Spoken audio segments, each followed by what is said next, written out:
Welcome po sa ating channel, CAD Officer LMA. Ngayon po ay gagawa tayo ng exercises, drawing from 2D to 3D. Umpisahan na po natin.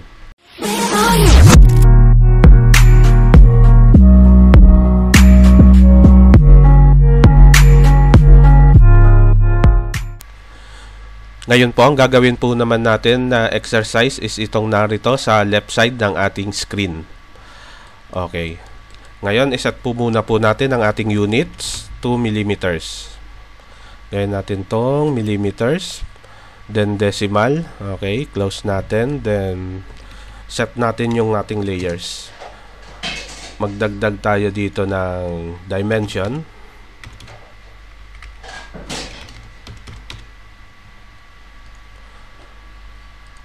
Gawin nating red, then lagay ulit tayo ng object.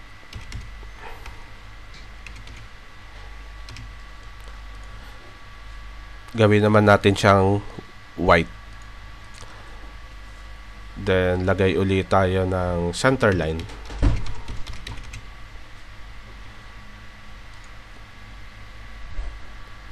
Gawin natin siyang blue. Then palitan natin tong line type niya ng mag-load tayo. Etong phantom, okay. Then select natin siya, then okay. Okay. Ngayon nakaset na po tayo. Alisin muna natin tong grid na to para hindi tayo malito. Press F7. Okay.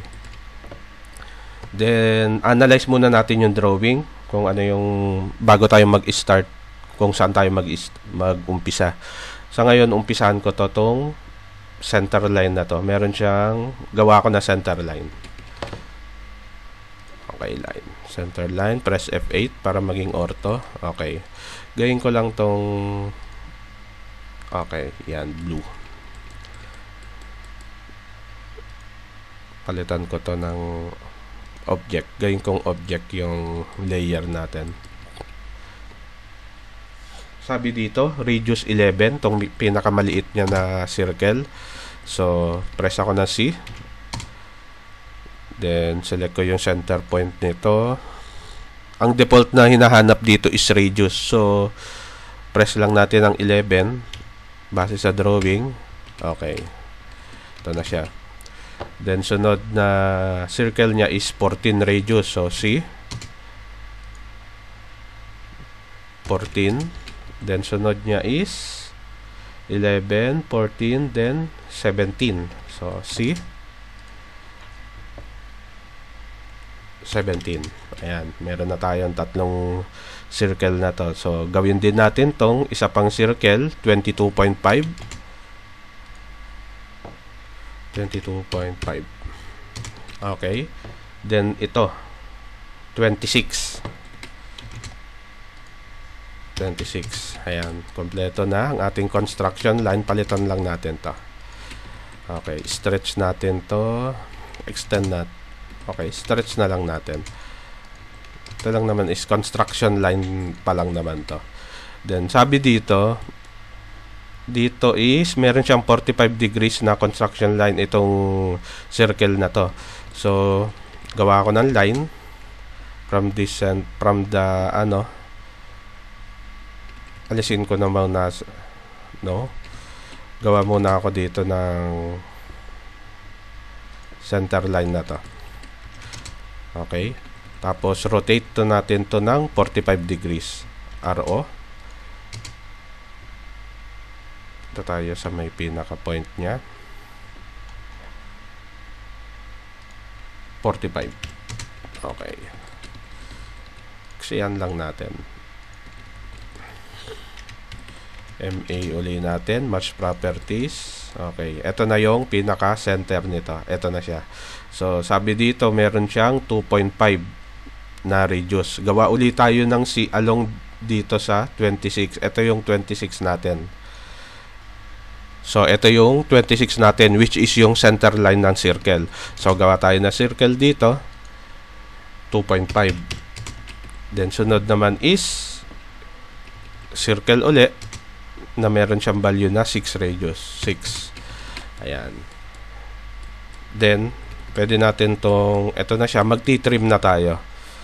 So, itong line na to, ito yan, yung 22.5.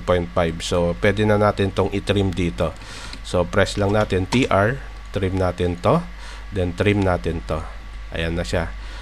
Tapos nakalagay dito is meron siyang 7 na fillet dito, radius. So press natin ang fillet, F, tapos R for radius, lagay natin yung 7. Then select first object, saka yung second object. Ayan. Then again dito rin sa kabila. Ayan. So nagawa natin na tong part na to. So ang gagawin na lang natin to, hindi na natin isa-isahin yan, imi-mirror na lang natin yan along this X and Y axis. Gagawa rin tayo ng horizontal dito. So gawa tayo, copy lang natin tong center line na to, rotate, tapos move natin siya dito. Ayan. So mirror na natin to. First, i-join muna natin siya. Select natin to, press J, select yung white lines na to, enter, para isang entity lang siya. Mirror, select natin siya dito. Then itong dalawa naman, sorry, hindi nakasama yung bilog. Ayan. Tapos ito naman, select uli natin sila.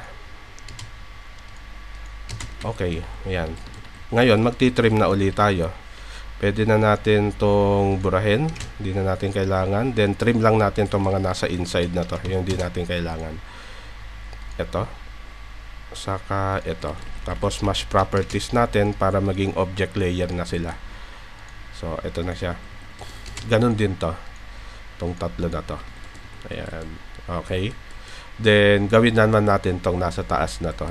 Sa pagpo-project, lagay muna natin to as center line uli. Yun ang kailangan natin. XL natin. Ayan. Pero meron siya mahabang linya. Tapos gawa rin tayo na horizontal. Offset 3. Offset 5.5. Offset 3.5. Ayan. Okay. Meron na tayo. Then, itong center niya na hole is 22. So, i-copy lang natin tong center line niya na to. Ksian natin. So, meron siyang 22 dia dito. Gawin lang natin tong offset 11. Ayan. Ngayon, palitan natin to. Gawin na natin yung object. Okay. Polyline uli. Select natin to. Oops, wala pa pala to. Kailangan nating i-project din pala to, itong mga lines na to. So, copy natin to, itong line na to, itong X line na to, dito, dito. Ayan, di na natin kailangan to kasi nandito naman na siya. So, sa ngayon, one side muna yung gagawin ko para mirror na lang uli mamaya. So, PL, dito ako mag-start, punta dito, then dito, then dito, dito, dito. Ayan, okay. Close na ko na to. Ayan. Pwede ko na itong burahin. Pwede ko na rin itong burahin. Okay. Tapos mirror ko to. Ayan. Gawa na ako ng line.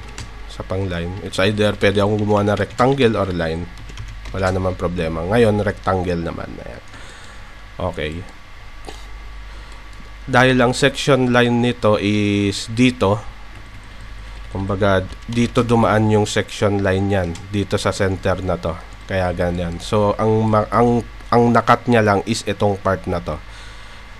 So ito hindi ito cut tong part na to. Ayan. So tapos trim natin. So ang may cut lang is ito lang yung lalagyan natin ng hatch.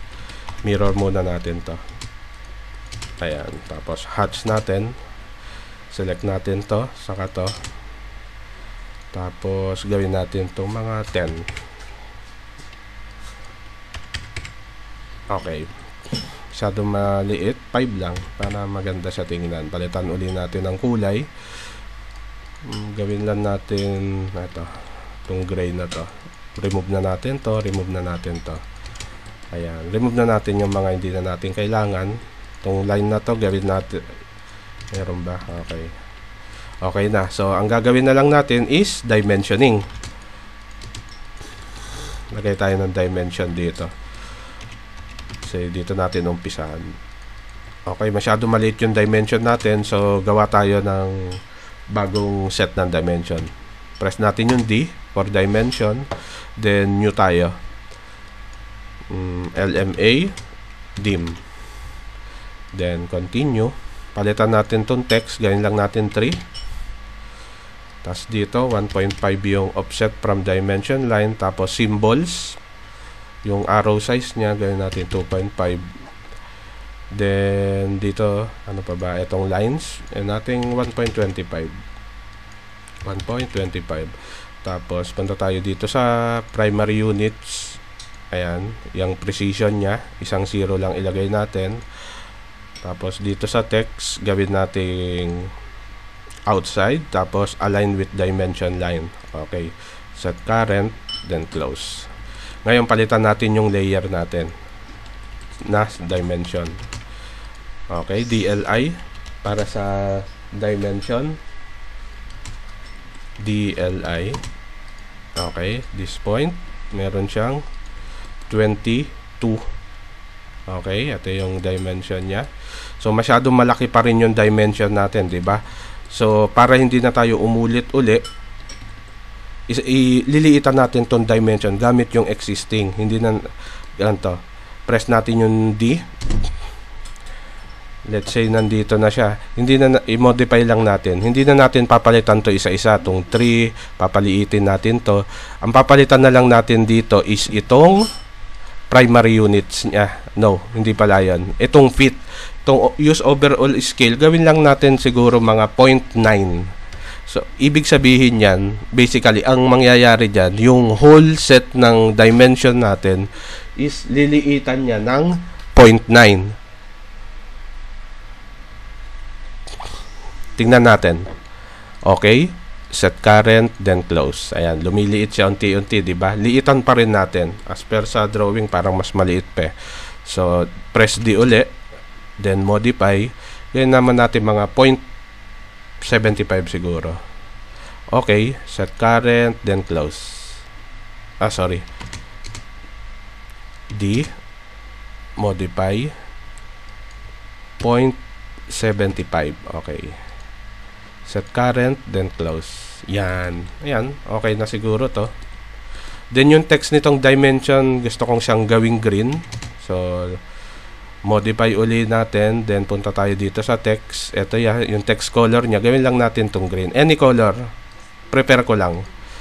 Yung sa akin na green. Okay. Ngayon, lagyan na uli natin ng dimension using DLI. Which is stands for dimension linear. Linear dimension. Tapos dito, point to this point. Baliktarin natin. Yan, para nasa labas siya. Yan, okay. Baka may magtanong kasi ba't itong nasa drawing is nasa loob, ito nasa labas. Pwede rin natin palitan yan. Dito naman, modify uli natin yung dimension. Punta tayo dito sa dito sa fit. Pagka nilagay ko yan sa always keep, eto, ayan, magagaya na natin yung tulad ng nasa sketch natin. Okay. Sige, gaya natin ng ganyan. Then, to, paglalagay naman ng dimension ng radius, press lang natin yung DRA.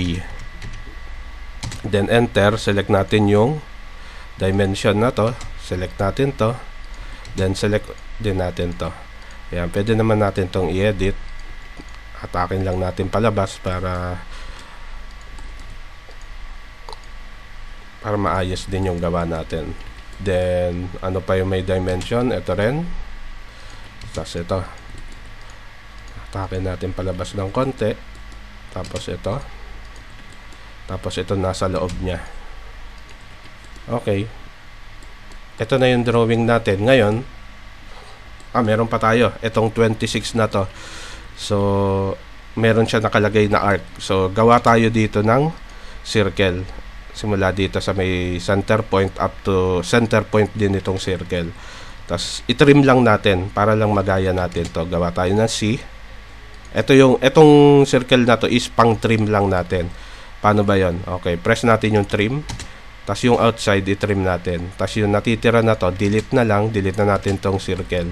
Tapos, mesh properties natin. Itong blue, papunta dito. Ayan, meron na tayo. Tapos, ito naman yung gagawin nating dimension. DRA uli. Then, select tong arc. 25.9 siya. So, parang hindi siya masyadong sa center. Ulitin natin. C. Dapat eksakto siya dito. Ayan, tapos itong point na to. Ayan, okay na. So, ganun uli, circle, tapos trim. Trim natin, then delete, MA. Okay, then DRA uli para sa 26. Okay, tapos na yung drawing natin. Ngayon, gagawin naman natin to sa 3D. Paano ba to gawin? Okay. Copy muna natin to. First, isipin natin saan muna tayo mag-i-start mag 3D. Dito ba or dito? Ay, dito, base dito, prepare ko to, dalawa. Umpisahan natin tong base dito, then ito naman, revolve din. So, paano ba yon? Copy natin tong dalawa na to.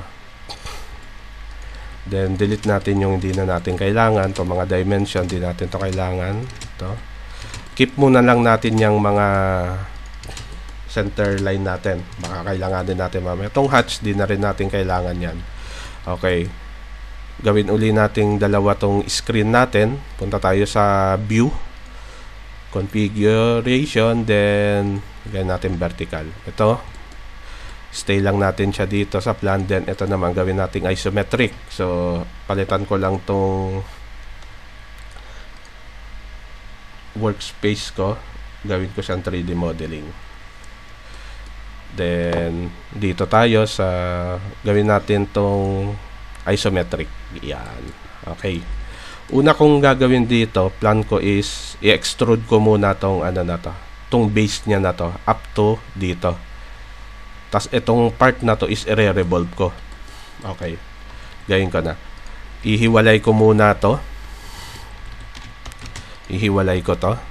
Kukuhanin ko yung base niya. So, alisin ko na to. Ito muna. So, i-join ko lang sila. Select ko all, then join. Okay. Press J. Then select. Ayan. Naka-join na pala rin sila lahat. Ayan na.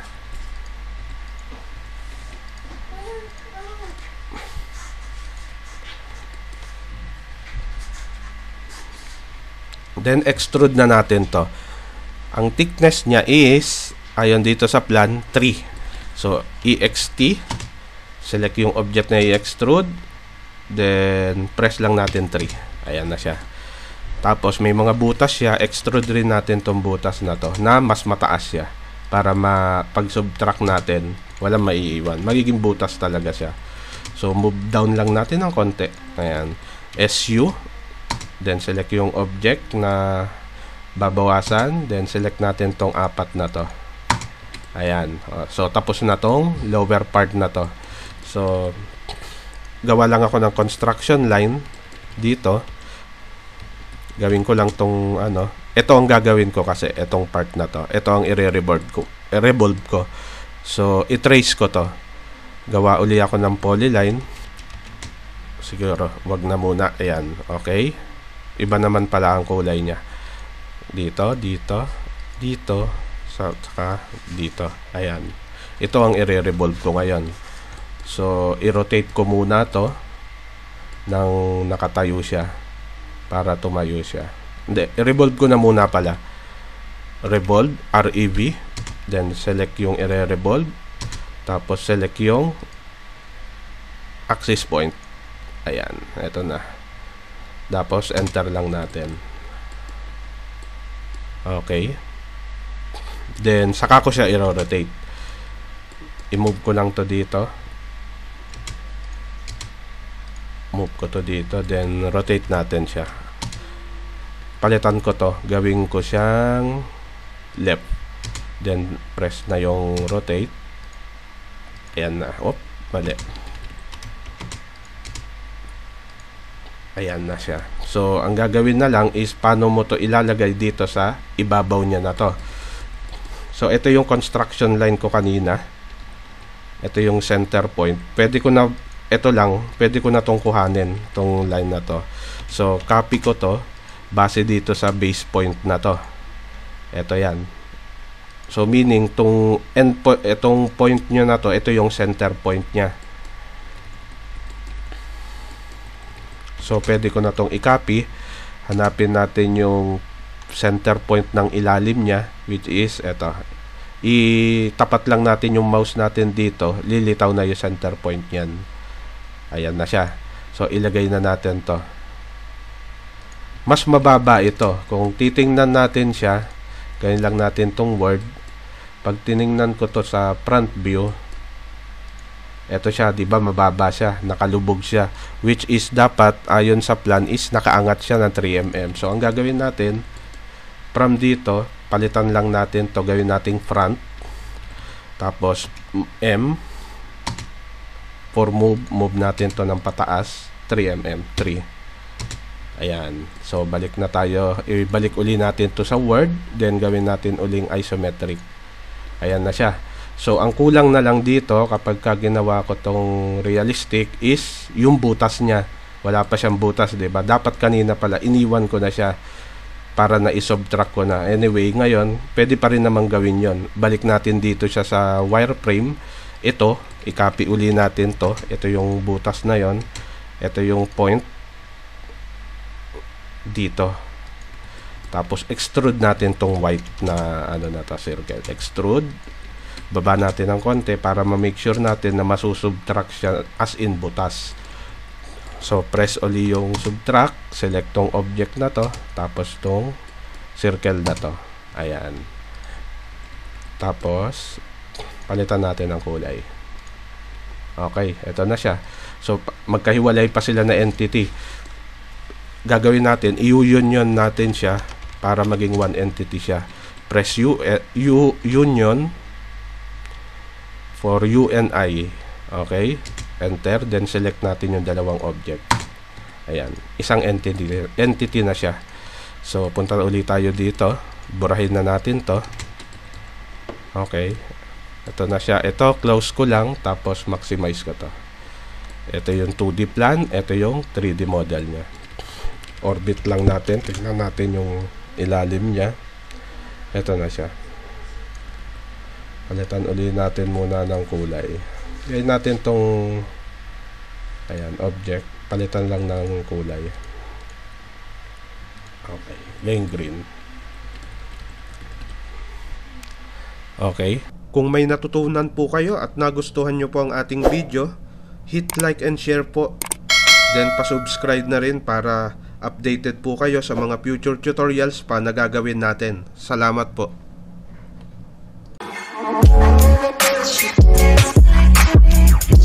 Yeah.